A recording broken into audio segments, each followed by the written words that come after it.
So I asked you to write about letter 68. I'm just going to say a few things, mainly because I've given up on trying to do this via the god-awful online version of PowerPoint.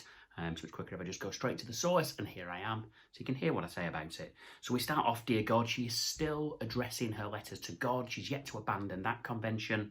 That will come very soon in letter 69, of course, when faith crumbles away completely. That's it. Say Shug. So we've got a couple of things here. Quite interesting that Shug takes the lead. This is initially a letter where we see Shug in a position of real authority and power, taking control, mainly, of course, because Celia herself is pretty much a wreck at this point due to the shock of the revelation that she's just, the discovery that's just been made. So that's it, say Shug. We've got that non-standard verb. The verb say rather than says hasn't been, is unmarked. Pack your stuff, the imperative sentence, again quite colloquial.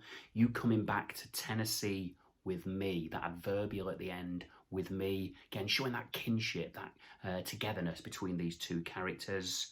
But I feels days. We've got that fronted conjunction, that but at the start of the sentence. Again, another non-standard use of the verb feels this time, and days as well. And then we get this list, this short, simple, declarative sentences where she just sums up this litany of all the awful things that have happened to her. It's almost like a summary of a life story so far.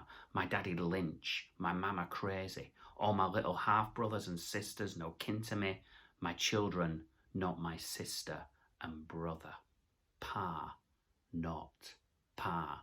And all of those things, of course, represent an unravelling of the truth about herself, an unravelling of her whole conception of life and her experience. And of course, what evaporates there as well is a sense of sin and shame, which still lingers, of course, can't evaporate completely, but no longer are her children the product of a biologically incestuous relationship, as she always assumed them to have been. And that final sentence, directed to God, you must be sleep.